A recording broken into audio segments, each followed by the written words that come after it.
Let's talk about motion in one dimension.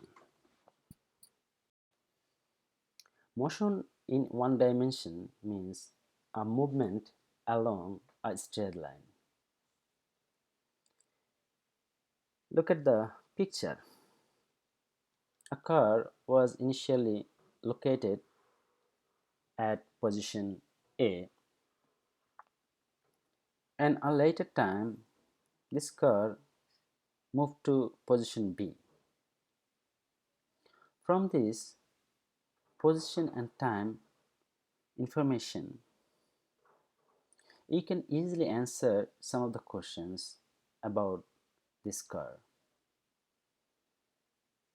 Where and when this car is positioned to describe its motion. So this is a very simple laboratory setup to record of an object's distance in one dimension over time.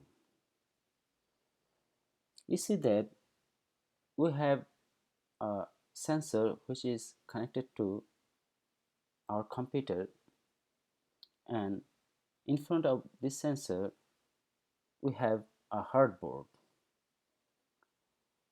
rectangular shaped hardboard, which can move toward the detectors and away from the detector. And this is where you can record how this hardboard moves along one dimension over time. Let's see some graphs. So if you see the first graph on the left side, you see that a position over time graph.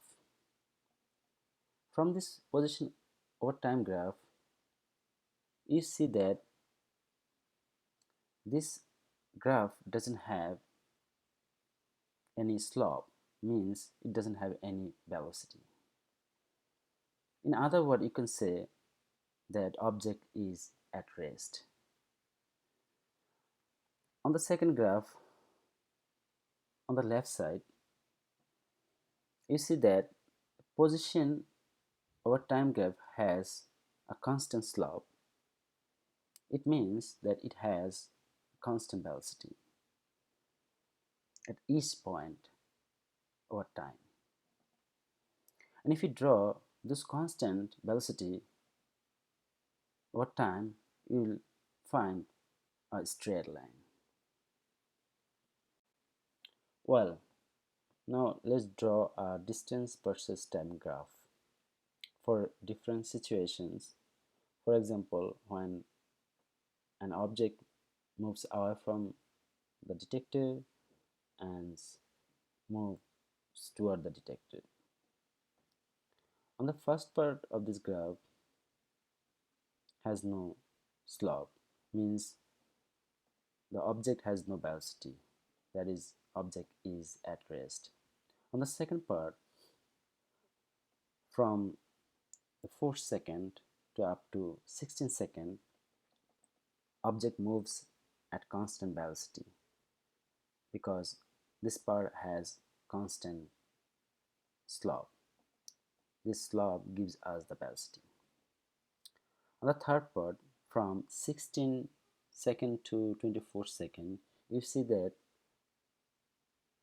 the graph has no slope, means it doesn't have any velocity.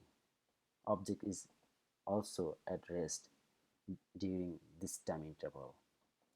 On the fourth part, which is similar to the second part, only with different slope.